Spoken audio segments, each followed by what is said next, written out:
Hello and welcome to Glasgow Rangers Nation with me, your host Owen James, a channel that brings you your team every single day, guys. Welcome to OBS Studio. Still trying to get my head around about how to use it. Still looks a bit crap and amateur. I do apologise. Not quite Goldbridge-esque yet. Right, we're going to talk today a little bit about the Euro money and how this has possibly saved Rangers having to take emergency measures and cost-cutting measures in light of the debt. How the 14 million has probably saved Rangers some short-term pain. We're also going to talk as well about the Queen's Park game at the weekend. Obviously, that game coming up over the weekend, the cup tie, no SPL action. It is all Scottish Cup, a game that realistically we should be winning.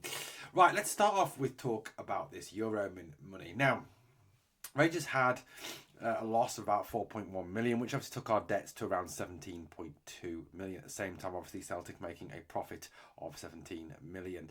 As I showed you and argued with you yesterday on the day before yesterday on the podcast, Rangers obviously, are 30 million pounds behind Celtic, because obviously in Europe, they are in the Champions League, made 38 million. We've made about 14 million. So it's about 34 million actually we're behind them. We've given them a huge head start. And like I said, though, those of you who argue the Europa League is the best place to play for Rangers, quite clearly, don't know what you're talking about. Not if we want to sort of catch Celtic. Look, one good thing, though, from this money that we have taken from this Europa League one is because of the fact we've obviously progressed, we finished top 8, we've got through to this knockout round, is that we've made around £14 million. Now, that money apparently will go to help pay off debt. So all of those of you who were hoping that 14 million could be used to splash the cash on transfers in the summer, I think you're going to be sadly disappointed. So it looks like that money has obviously been looked at in terms of saving the chief executive Patrick Stewart some difficult choices. It was suggested the other day on a number of football websites, a number of financial websites as well, that the money has certainly stopped Stewart having to look at some difficult cost-cutting measures at the club to bring the debt down. Now, obviously, the debt has been assuaged and put aside by short-term loans by investors to kind of pay it down, to pay creditors, to make sure that obviously the club stays solvent. But this obviously still requires, these loans still require repayment. We can't just obviously take 17 million or whatever it is. We end up taking off investors and never paying it back, because then you face a situation like 2012 all over again. I mean, for example, we owe John Bennett somewhere in the region of 11.3 million. I'm sure some of this money will go towards paying off John Bennett. The situation is difficult at the club at this moment in time. Very, very difficult. Arguably, Rangers need 3 elements to move forward. Those 3 elements being, one, that the trading model gets up and running as soon as possible, and the players like Hamza Igerman, Nicholas Raskin, for example, Hiefte, are sold in the next 12 to 18 months for big, huge profits, and it goes into generating money for the club, not only to keep the club going, but also to keep the club in a position to compete for signings in the transfer market. The second thing that the club need over the next sort of 12 to 18 months also is to get into Champions League. Champions League will garner them over £30 million in income revenue, TV money, matchday revenue, obviously prize money, UEFA money, etc., etc.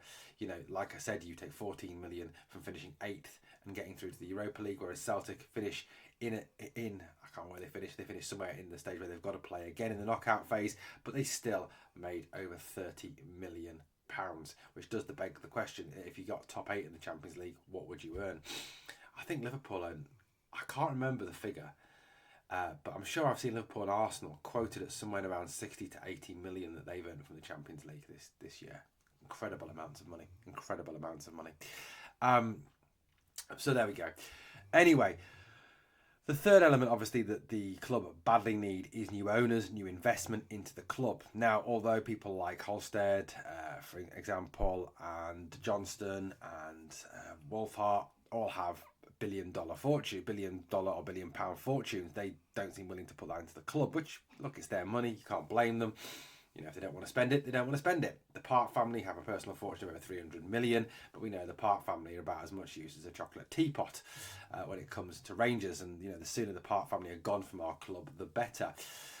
The club does need new investors. It needs new ownership. This is the only way this club is going to move forward, with all three elements into place. New investment will not work with the existing board, because the existing board have proven on a number of occasions that they are incapable of making the right decision for this football club. They have made mistake after mistake after mistake, in terms of financial mistakes, in terms of stadium redevelopment mistakes, in terms of infrastructure mistakes, in terms of managerial appointment mistakes, in terms of contract mistakes. They've just made a number of very bad decisions that put Rangers in a position where we are now even further behind Celtic than we were previously. Now, in terms of those elements, once those three elements are in place, so in terms of regular Champions League football, new investment, and also the trading model, the club will be in a much better position to challenge Celtic. Now, how long that takes, who knows? This could be 12 months, it could be 18 months, it could be 3 years, it could be 5 years. We don't really know. One, we don't know when the trading model is going to really hit the ground running in terms of players, because we don't know what fees are going to be paid, we don't know what clubs are going to want, which players are going to maintain form, etc., etc. In terms of Champions League, it is obviously that factor that which we look like finishing second this season, we'll have to go through that extra qualifying round. So whereas over the last couple of years we've had to go through 2 qualifying rounds to get to the Champions League, this year it will be 3. So that makes it even tougher to get through. Also means the amount of games that you play is greater, and also you have to come back earlier for pre-season training, cuts down on rest time. All very bad for the club and the players. And obviously the third one is securing new investment, finding owners. Now, it has been suggested by Keith Wyness, former Aberdeen head chief, that the paying down of the debt by this European money will automatically decrease the debt, therefore make Rangers a whole lot more attractive to foreign investors. And it's felt that any investment into Rangers will need to come from abroad. In terms of money investment into British football, it is seemingly coming from North America, it is coming from Far East Asia, it is coming from the Gulf states. That's where it is coming from. That's where money into the British, in particular English football, is coming from at this point in time. There is very little investment from British owners into football clubs. Now, one of the stories that has been doing the rounds, and it certainly sort of hasn't been overly denied as of yet by Dave King, by John Bennett, by Jabba the Hutt, Douglas Park, or anybody. So look, the situation is that apparently North American investors, not Kylie Fox, obviously, who was the previous one, but another North American body, are interested in purchasing Rangers. And it is said by Keith Wyness that the fact that the debt has now been paid down, that's money that's obviously helped Rangers not to have to take difficult financial decisions, reduce the debt, makes the club a whole lot more attractive to buy, to purchase, to buy into, to do whatever. Because at the end of the day, you don't want to buy a debt-ridden business. That when you come into a business, your first job is to deal with debt, and a substantial amount of debt. So it's a positive from that aspect. Now, we all know that buying Rangers is not an easy task to do. Why is it not an easy task to do? I hear you say, well, because of the fact that Rangers share ownership is so disparate. It's not like you can come in and buy out, say, a couple of people and own a majority share. So anyone coming in for external who wants to take a majority control in the business, who wants to take control of the club, will need to talk to multiple investors to buy shares, which automatically makes it more difficult. So, this kind of worry and fear that we didn't ever wanted to be owned by one person again after the debacle of 2012 has actually hamstrung the club.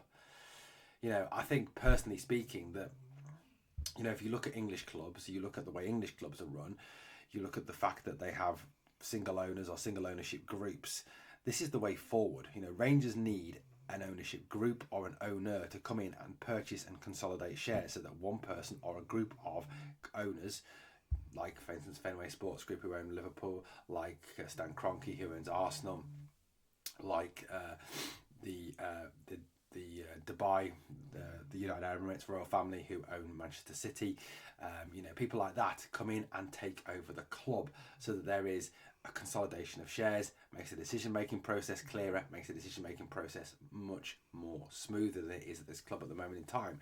The board have made an absolute pig's breakfast of running this football club, and this disparate share ownership, this fact that no one person has a controlling interest, does not work. And it's quite clear it doesn't work because of the fact the club has been so badly run for so long now. You know, I don't think there is an argument for it. There just isn't. And we've got to get over this ridiculous fear of 2012. You know, you can't live in the past. If you live in the past, you'll go absolutely crazy. And that's what some fans are doing. And they need to move with the times. Right, let's move it along. Let's move away from money. I'm fed up of talking about money. You know, money's a terrible thing. Money's an awful thing. Never got any myself, but there we go. Yeah, so on that note, become a member. 99p. Drop a donation, do what you want. Anyway, look, Rangers go into the game at the weekend against Queen's Park. Obviously, you know, the Scottish Cup is probably their best chance of silverware this season. It has even been rumoured that if Philippe Clement wants to save his job, then, you know, the only way to do that is to win the Scottish Cup. That is what has been suggested. How true that is, I really don't know. But on Sunday at 3:30, we'll put it to the test when we take on Queen's Park.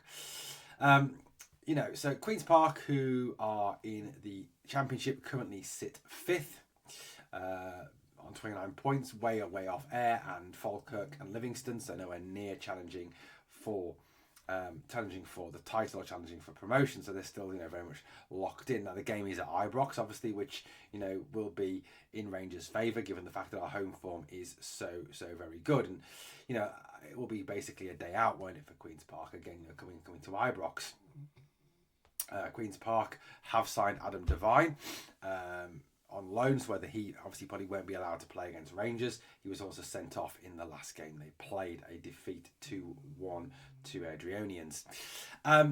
Look, in terms of team, I still think that Clement will go fairly strong, but I would like to see some rotation and some experimentation in terms of the lineup, because realistically, even if you rotate the team to some extent, you will still have, I think, enough to get past Queen's Park.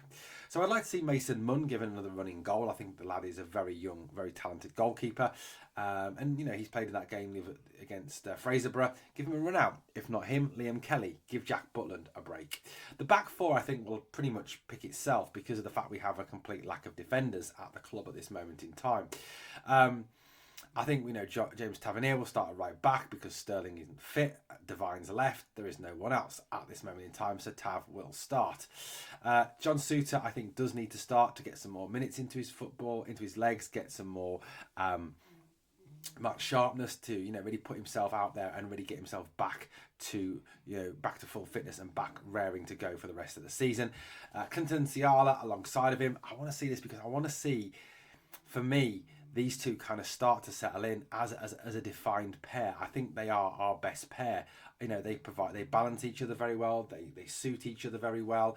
You know, Ciala is very good on the ground, good passing, good movement. Suter is very good in the air. They do balance each other off very well. So I want to see those two start and continue to develop an understanding and a partnership. I think put Ridvan at left back, give Jefte the game off, or at least put him on the bench. Midfield 2, I'd like to see Bailey Rice get a start. Bailey's been great whenever he's come on. He really has. He's played very well. You know, he's clearly a class act, the lad. You know, he uses the ball well. He tackles well. He recovers the ball well. And Connor Barron alongside of him. You know, Bailey Rice can play the 6 role, the Raskin role. Give Raskin a rest. We don't need to see him. Keep him ready, fresh and ready for the SPL games and the European games. Put Barron in alongside Rice. Barron will get forward. He'll go box to box. He's very active if he's fit. If Barron isn't fit, then Diamonde, for me, has to start there alongside Rice. Behind the striker, I'd like to see Hadji, Lawrence and Curtis. You know, look, I know Tom Lawrence is not the best, but it's Queen's Park. Put him in there. Bayrami's been poor. You know, gives us a chance to rest Cheney because Hadji can play on the right. Gives us a chance to, obviously, you know, give Tom Lawrence a bit more match sharpness, give him an hour, then perhaps bring on Bayrami. Finley Curtis to the left. Let's see Finley Curtis. Let's get him out there. Let's give him a proper run from the start. Give him 90 minutes. Give him a chance to really impress. You know, it's quite clear the club are committed to him by signing he's signed the new deal. Let's see what we've actually got in this young lad. You know, for me, Yanis Hadji has to start. Yanis Hadji's our best player. You know, wherever you play him along that front three, he does seem to really, really flourish. And I would start Hamza in the middle. Hamza seems to have lost a bit of confidence. Being stuck out on the left wing really doesn't suit him. And as I said in a previous video, him and Dessers, for me, don't work. So put Hamza up there through the middle, let him get his confidence back, let him score a couple of goals, and then perhaps you can take him off later on and bring on Cyril Dessers. You know, but for me, Hamza is the best striker at the club. He's a million times the player Cyril Dessers is. His skill, his hold-up play, his movement, his control. He just is the better player. And my worry is if Clement continues to stick him out on the left wing, he's going to absolutely ruin him. And that will be another Fabio Silva situation that we cannot have just to put Dessers into the team. For me, Hamza has to start up front. Right, guys, let me know what you think of the two stories we've covered in this morning, this afternoon, this evening's video. Depends when you've watched it. Thank you for watching Glasgow Rangers Nation. On the way out, please obviously do a couple of jobs for me. Number 1, smash the like. Number 2, comment. Number 3, share. Number 4, of course, sub to the channel. Help the channel to keep on growing. And remember always, we are the people.